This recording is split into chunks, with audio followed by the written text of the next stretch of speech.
بسم اللہ الرحمن الرحیم۔ السلام علیکم۔ میں ہیرا پبلک سیکنڈری اسکول سے آپ سے مخاطب ہوں۔ رب اشرح لی صدری ویسر لی امری واحلل عقدۃ من لسانی یفقہوا قولی۔ اے میرے پروردگار، میرا سینہ کھول دے اور میرا کام آسان کر دے، اور میری زبان کی گرہ کھول دے تاکہ وہ لوگ میری بات سمجھ سکیں۔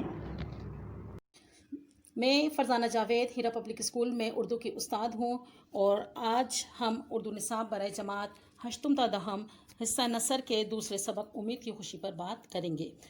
امید آس کو کہتے ہیں، یعنی انسان آنے والے وقت کے لیے اچھا گمان اور امید رکھے تو یہ گمان اور امید اس کے لیے خوشی کا باعث ہوتی ہے۔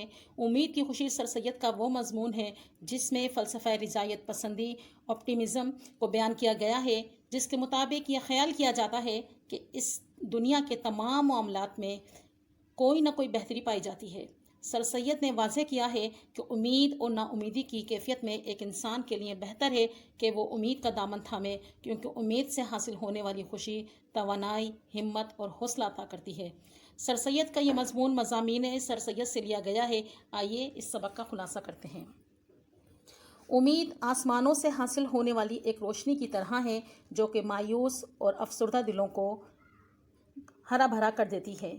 امید کا باغ ہمیشہ شاداب رہتا ہے اور اس سے مایوس اور افسردہ دلوں کو محبت کا پھل حاصل ہوتا ہے۔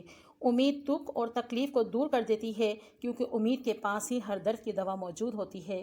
انسان جب اپنے حالات کی گردش سے پریشان ہوتا ہے اور اس کی سوچ میں مختلف قسم کے خیالات کا ایک ہجوم اکٹھا ہو جاتا ہے، تو ایسے میں امید ہی اس کے خیالات کو مثبت رنگ عطا کرتی ہے اور اسے زندگی کی خوبصورتی اور فطرت کے خوبصورت مناظر سے ہم آہنگ کر کے جینے کا حوصلہ فراہم کرتی ہے۔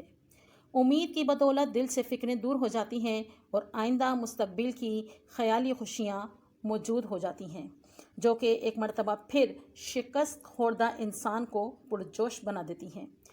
ایک ماں جب اپنے ننھے بچے کو دیکھتی ہے تو تمام تر پریشانیوں کے باوجود وہ بچہ اس کے لیے امید کی خوشی بن جاتا ہے۔ وہ اپنی پریشانیوں کو بھول جاتی ہے اور اپنے کام کاج میں مصروف ہوتے ہوئے بھی بچے کی جھولے کی ڈوری ہلاتی رہتی ہے، اسے لوری سناتی ہے اور اسے مخاطب کر کے اسے اچھے مستقبل کی نوید سناتی ہے اور اس کی صحت، نشوونما اور اچھے مستقبل کے لیے دعا کرتی ہے۔ ماں کو امید ہوتی ہے کہ یہ بچہ بڑا ہو کر زندگی میں کامیاب ہوگا اور اپنے والدین کے لیے راحت کا وسیلہ بنے گا۔ امید کی یہ خوشیاں ایک ماں کو اس وقت حاصل ہوتی ہیں جب کہ اس کا بچہ صحیح سے بولنے کے بھی قابل نہیں تھا، بے بس تھا، بلکہ اس وقت طرح طرح کے خیالات ماں کے ذہن میں آتے ہیں، لیکن وہ اپنے بچے کے مستقبل کے لیے بہت خوش لگتی ہے، بہت امیدیں ہیں اسے، اور یہ جب امیدیں اس کی بڑھتی ہیں تو اس کی خوشیوں میں اور بھی اضافہ ہو جاتا ہے، اور ماں اپنے بچے کے سنہرے مستقبل کے خواب دیکھتی رہتی ہے۔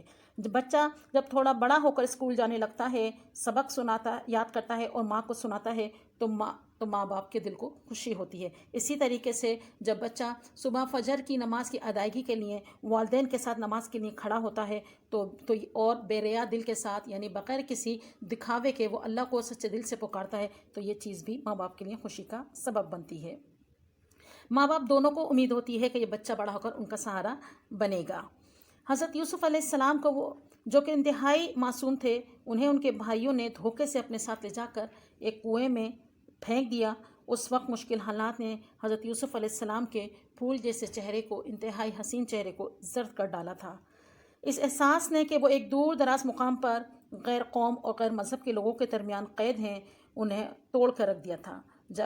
جب انہیں اپنے بوڑھے باپ کا غمزدہ چہرہ یاد آتا تو انہیں اور بھی تکلیف ہوتی تھی۔ اپنی بے گناہی کا احساس، تنہائی اور اندھیرے کنویں میں قید کی مصیبت نے اگرچہ یوسف علیہ السلام کو غمزدہ کر دیا تھا، لیکن ایسے وقت میں بھی امید نے ان کا حوصلہ بلند کیا۔ بس امید کی بدولت جو خوشی حاصل ہوتی ہے وہ حوصلہ بڑھاتی ہے اور انسان کو مشکلوں سے لڑنے کی طاقت اور ہمت عطا کرتی ہے۔ عزیز طلباء و طالبات، امید ہے کہ سبق کا خلاصہ آپ نے اچھے سے سمجھا ہوگا۔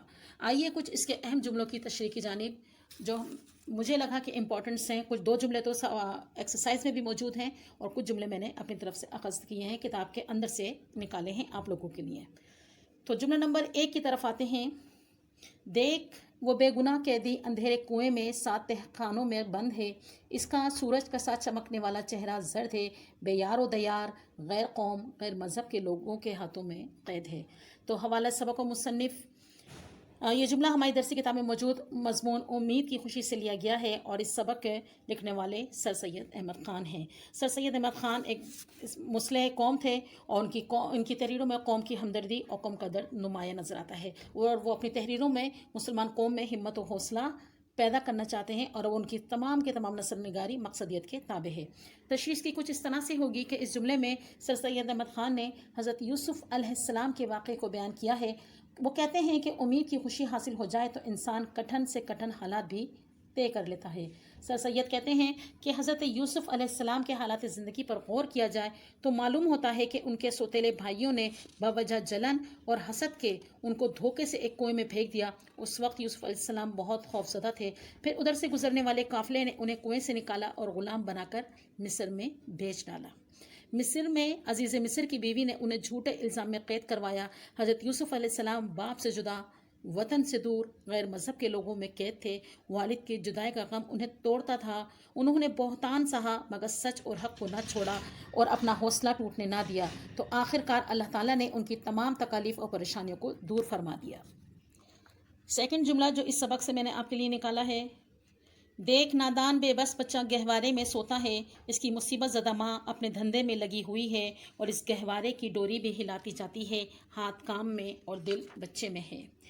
اس جملے کی تشریح اس طرح سے ہوگی کہ سر سید احمد خان امید کی خوشی کو سمجھانے کے لیے ایک شیر خوار بچے اور اس کی ماں کی مثال دیتے ہیں۔ وہ کہتے ہیں کہ ایک شیر خوار بچہ جسے ابھی زندگی کی کچھ سمجھ نہیں، اپنے جھولے میں آرام سے لیٹا ہے۔ یہ شیر خوار بچہ اپنے والدین کی امید کا مرکز ہے۔ ماں اس کا پورا خیال رکھتی ہے، اس کی پرورش اور آرام کا خیال رکھتی ہے۔ اگرچہ اس بچے کے والدین خود تکلیف میں زندگی گزار رہے ہوتے ہیں، لیکن انہیں یہ امید ہوتی ہے کہ ان کا بچہ بڑا ہو کر ان کا سہارا بنے گا۔ ماں اپنے گھریلو روزمرہ کے امور کی انجام دہی کے ساتھ ساتھ بچے کے جھولے کی ڈوری بھی ہلاتی رہتی ہے تاکہ بچے کی نیند میں خلل نہ ہو۔ اس کا بچہ پرسکون نیند سوئے۔ ماں کے ہاتھ کام میں مصروف ہوتے ہیں، لیکن دل اس کا بچے میں اٹکا ہوتا ہے، اس کی طرف مائل ہوتا ہے جو اس کی امید ہے، اس کا مستقبل ہے۔ اس کے تمام سنہرے خواب اب اپنے بچے سے وابستہ ہیں۔ تیسرا جملہ جو میں نے اس سبق سے اخذ کیا وہ یہ ہے، عقل کے درمیان جنگلوں میں بھٹکتے بھٹکتے تھکا ہوا مسافر تیرے ہی گھنے باغ کے سرسبز درختوں کے سائے کو ڈھونڈتا ہے، اور وہاں کی ٹھنڈی ہوا، خوش الحان جانوروں کے راگ، بہتی نہروں کی لہریں اس کے دل کو راحت دیتی ہیں، اس کے مرے ہوئے خیالات کو پھر زندہ کرتی ہیں، تمام فکریں دل سے دور ہو جاتی ہیں۔ اس نثر پارے میں سر سید احمد خان واضح کرتے ہیں کہ انسان اگر مایوس ہو جائے تو اس کے دل و دماغ پر منفی خیالات قبضہ کر لیتے ہیں، اور وہ ان منفی خیالات کے زیر اثر اس طرح بہتا چلا جاتا ہے جیسے کہ کسی جنگل میں بھٹک رہا ہو۔ اس کا دماغ، اس کا جسم تھکن کا شکار ہو جاتے ہیں، قوت فیصلہ کمزور پڑ جاتی ہے۔ اس کے برعکس امید کی کرن جگمگائے تو اس امید کے خوش آئند خیالات میں پناہ لیتا ہے۔ امید اس کے دل کو خوشیوں سے بھر دیتی ہے، اور انسان کا ذہنی تعلق فطرت کے حسین مناظر سے جڑ جاتا ہے۔ انسان میں پھر سے جوش اور لگن پیدا ہو جاتی ہے، اور وہ پھر سے محنت کرنے پر کمر بستہ ہو جاتا ہے۔ اس طرح وہ ایک مرتبہ پھر اپنے مقصد کے حصول کے لیے منصوبہ بندی کرتا ہے اور جدوجہد شروع کر دیتا ہے۔ آئیے چوتھے جملے کی طرف۔ تیرے ہی شاداب اور سرسبز باغ سے ہر ایک محبت کا پھل ملتا ہے۔ اس جملے میں مصنف نے واضح کیا ہے کہ امید دکھی دلوں کا سہارا ہوتی ہے۔ امید تپتی دھوپ میں بارش کی وہ پھوار ہے جو سوکھے ہوئے دل کو ایک بار پھر سرسبز کر دیتی ہے۔ امید ہی سے دلوں کو حوصلہ ملتا ہے، توانائی ملتی ہے، اور مقصد کے حصول کے لیے عزم پیدا کرتی ہے۔ امید کا باغ ہمیشہ ہرا بھرا رہتا ہے، اس لیے امید کے باغ سے ہمیشہ محبت اور کامیابی کا پھل ملتا ہے۔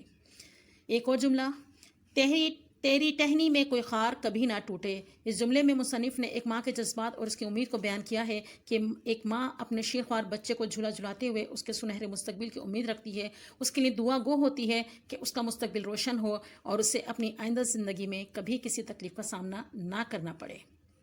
ایک اور آخری جملہ جو نکالا اس سبق سے، تیرے ہی پاس ہر درد کی دوا ہے۔ اس جملے میں سر سید احمد خان نے واضح کیا ہے کہ امید